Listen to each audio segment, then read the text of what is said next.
Everybody, welcome back to another episode of First Timer Friday. And today we are exploring a question about a one-day cruise from Tampa to Key West. I am Michelle with FunInKeyWest.com, and of course, there's lots of information over on our website. But let's dive into this. I get asked this a lot. Are there other ways to get to Key West, especially you're up in the Tampa area? And the short answer is yes, but okay, so let's dive in. One day cruise experiences, it's going to depend on what the overall experience you are looking for is going to be the answer to the question about a one day cruise from Tampa to Key West.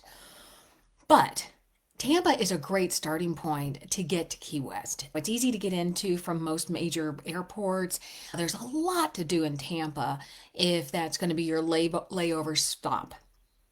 But as you're cruising down from Tampa, of course, you're going to be in the Gulf of Mexico and you're going to pass through Marco Island and Fort Myers, and you're going to see all the edge of the Florida Keys. It's a great experience if you've not done it. Here's the thing. Most major cruise lines that depart out of Tampa can offer a layover, a stop, a port call in Key West. It may be 4 hours, it may be 6 hours, it may be 8 hours on your way to wherever else you are going. Keep that in mind if Key West is one of those destinations that you want to check out before you commit to multiple days in Key West and you love to cruise. A lot of the major cruise lines. So think Royal Caribbean, they've come out of Tampa, Carnival, they all run out of there. Check the itinerary. Say, ooh, I could go here, but I could also do a stop there. It's all about the port calls on a cruise. About a half-hour drive from Tampa, I'm going to say ish, depending on traffic and all of that, you could head over to Fort Myers Beach. And from there, though, you could take the Key West Express. This is a ferry that comes out of Fort Myers, and they run almost year round. And you could, if you timed it right, you're not going to get a whole lot of time to explore Key West, but you could take the Express back and forth on a one-day excursion. And so that's an option as well. When you start out of Tampa, and that's where you're starting out, and you fly into Tampa or you drive into Tampa, and you're going to go, okay, we're going to hit the cruise and we're going to have a port call in Key West, or we're going to go here, and then we're going to head into Fort Myers and take the Key West Express down. Be sure, and I always say this, be sure to explore the area around Tampa. Tampa's got a lot of cool stuff to check out. You can go out on the river walk. There's lots of bars and restaurants and things to see and do and shops and all of that to explore if you've got a little bit of a what I call layover in Tampa. If theme parks are your thing and you can't get into what I call theme park capital, which is Orlando, Busch Gardens is right there in Tampa. They offer all the roller coasters and the rides and zoo and all of that. If you are into art and history, Tampa has the Tampa Museum of Art and the Tampa Bay History Center.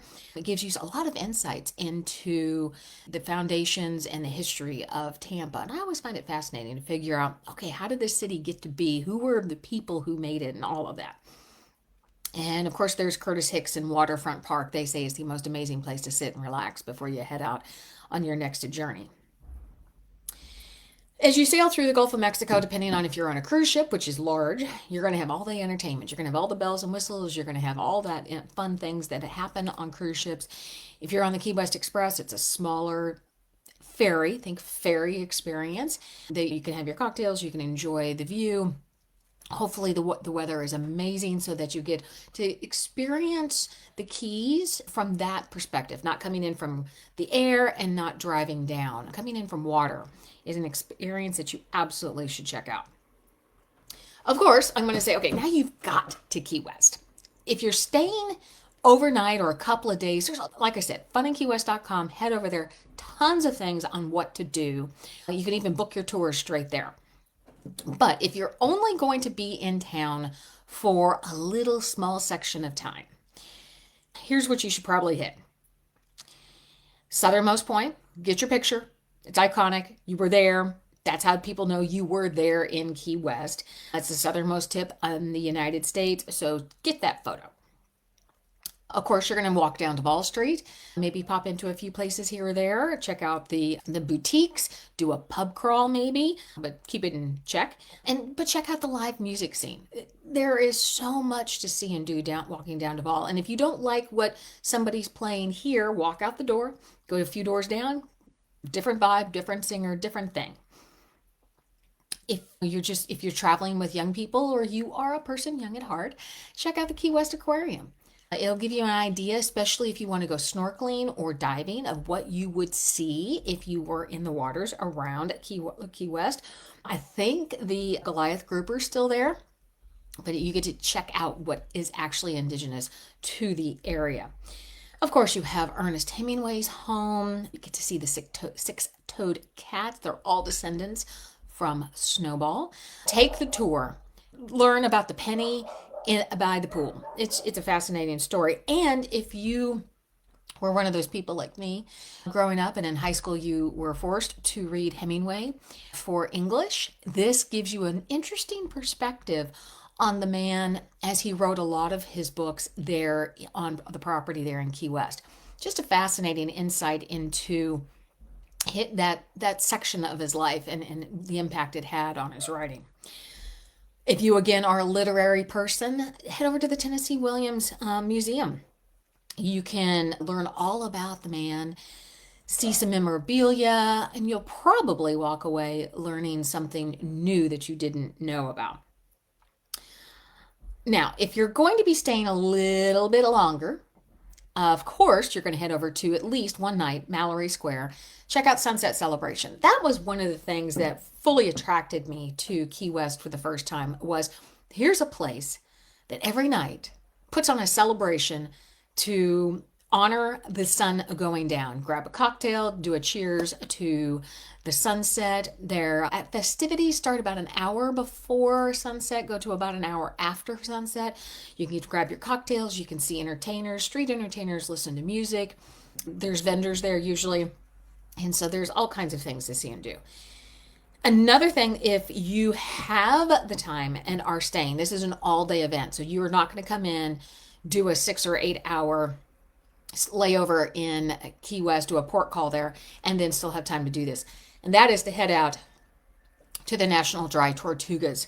There, it's one of those places where it's history and you're just amazed at how they were able to build the fort out there. It's so far out there. It seems like impossible back then that they could build this. But the Dry Tortugas National Park is an experience. Do the tour. It's included in, so you have to book through the Yankee Freedom.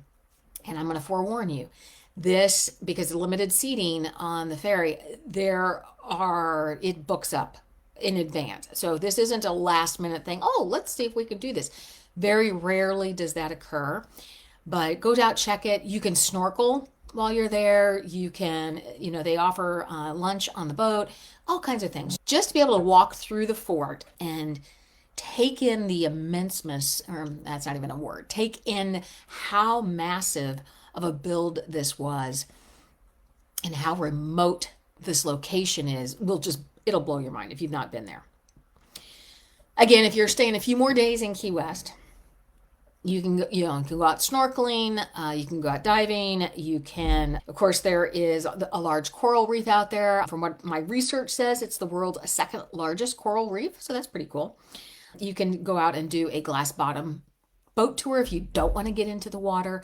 If fishing is your vibe, be sure to check that out. Over on our website, you can, under what to do, tour partners, head over to Island Jane, Floridays, and Fish Monster, and you can book a party boat there. So you go out, and it's not one of those 6-pack boats where it's just you and 4 or 5 other friends. You go out, and it's a larger boat, and it's an inexpensive way just to get out on the water and experience fishing with a bunch of people. It's a party boat. Think you're having fun. Of course, I'm going to tell you that you're going to have to try food. Why not? You're in Key West. It's about cocktails. It's about food. Go on a key lime pie tasting tour. Can't think of anything else better to satisfy a sweet tooth than key lime pie. There are a lot of local raw bars. You've got Half Shell, Conch Seafood Republic, Thirsty Mermaid, to name a few, offer some great local seafood. And if that is what you want to experience, be sure to run over there and check that out. As you're starting to pull together this trip, be it that you're leaving from Tampa and you're on a cruise ship and you're going somewhere else and this is just a port of call, or you're coming into Tampa and you're going to drive into Fort Myers, you're going to take the Key West Express, or you're flying into Tampa and you're going to do the long journey, which is, it's not that long. It's probably what, 7 hours depending on traffic, and you're going to drive all the way down the Keys. Key West is absolutely a destination that you should check out. Lots of information over at FunInKeyWest.com on how to plan the trip, things to do, where to eat, where to drink, where to stay, all of that. Circling back to the question that I asked today and the question I was asked before, day trip cruise from Tampa to Key West. Yeah, there is. But why would you just want to do it for one day? Unless you're on a major cruise line and it's just a port of call, but then it's going to, I guarantee it, you're going to get hooked and you're going to go, okay, I got to plan a trip all the way back to Key West so that I can stay for multiple days and check it out. The island may be 2 by 4, 2 miles by 4 miles, but there is so much to do that you won't get it done in an afternoon. You won't get it done in 2 or 3 days, and you will keep planning a trip back because, oh, I didn't get to do that, or I want to do that again. Trust me, you're going to love it. I am Michelle with FunInKeyWest.com. Head over, sign up for our newsletter.